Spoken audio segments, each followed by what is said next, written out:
बहुत बहुत मुबारकबाद। ईद के त्योहार की बहुत बहुत मुबारकबाद। आज आपके माध्यम से पूरे प्रदेश, देश और दुनिया के सभी लोगों को बहुत बहुत आज मैं मुबारकबाद देना चाहता हूं।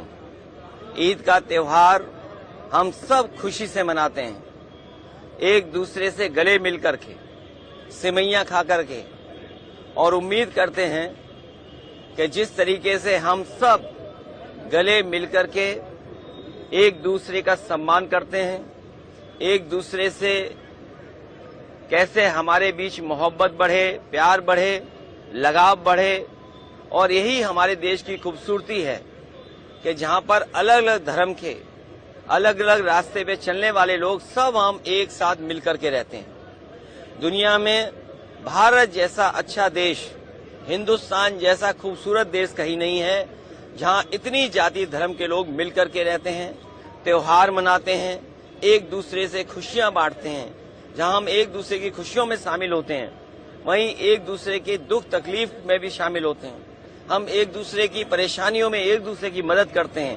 यही समाज हमारा इसी तरीके से बना रहे, और जब हम सब मिलकर के रहेंगे तो हमारा देश और तरक्की और खुशहाली के रास्ते पर जाएगा। मेरे पत्रकार साथियों, हालांकि आपको पता होगा,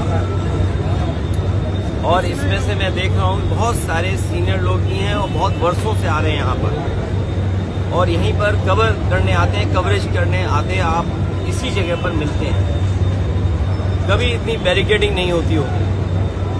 जब मैं आज आ रहा था तो जानबूझ करके पुलिस ने मुझे रोका। मैंने जानना चाहा कि भाई क्यों नहीं जाने दे रहे हो।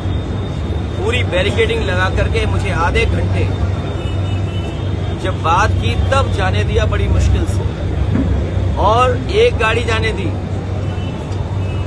और जब जानना चाहा मैंने कि आखिरकार क्यों ऐसा किया जा रहा है, तो किसी अधिकारी के पास जवाब नहीं था। आखिरकार इसको मैं क्या मानूं, क्या समझूं? इसको मैं तानाशाही समझूं, मैं इसको इमरजेंसी समझूं, मैं इस बात को ये समझूं कि ऐसा दबाव बनाना चाहते हैं, डराना चाहते हैं, धमकाना चाहते हैं कि दूसरे के धर्मों में शामिल न हो, दूसरों के कार्यक्रम में शामिल न हो। कम से कम मुझे ये बताओ, मैं जाने कितने वर्षों से यहाँ आ रहा हूँ। मुझे याद है नेताजी मुझे पहली बार लेकर के आए थे, उस दिन से आज तक लगातार आ रहा हूँ, लेकिन ऐसी बैरिकेडिंग कभी नहीं देखी। और बैरिकेडिंग इसलिए की जा रही थी कि लोग त्योहार न मना पाएं, और जो अपनी धर्म की मान्यताएं हैं, धर्म की जो परंपराएं हैं, वो भी न मान पाएं। तो सबसे बड़ा खतरा लोकतंत्र को है, संविधान को है।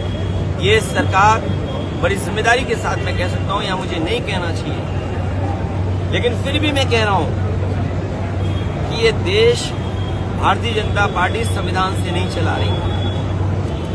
बिल लागू होने जा रहे हैं ईद के साथ साथ। यही खूबसूरती है जहां पर ईद मनाई जा रही है और नवरात्र के कार्यक्रम शुरू हो रहे हैं। इस भारत की यही खूबसूरती है कि हम सब मिलकर के एक साथ मनाते हैं त्योहार। अखिलेश जी, एक चीज और बात करना चाहेंगे आपसे। एक वक्फ बिल जारी किया जा रहा है वक्फ बोर्ड के खिलाफ, उसका प्रदर्शन देखने को मिल रहा है। अलविदा की नमाज से लगातार लोग हाथों पे काला रिबन बांध के प्रदर्शन कर रहे हैं। संसद में उस बात को लेकर आप क्या मुद्दा उठाना चाहेंगे?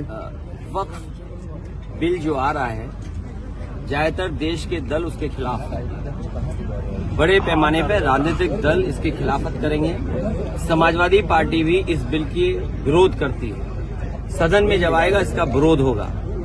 भारतीय जनता पार्टी के जितने भी अभी तक के फैसले हुए हैं, जो संविधान बदलने के या इस तरह के जो बड़े फैसले लिए हैं, उससे जनता को लाभ नहीं पहुंचा है। अपनी राजनीति के लिए, पॉलिटिकल वोट के लिए, एंग्लो इंडियन, याद होगा आपको, एंग्लो इंडियंस के लिए आरक्षण था, उनकी सीटें थी, उनको समाप्त कर दिया गया।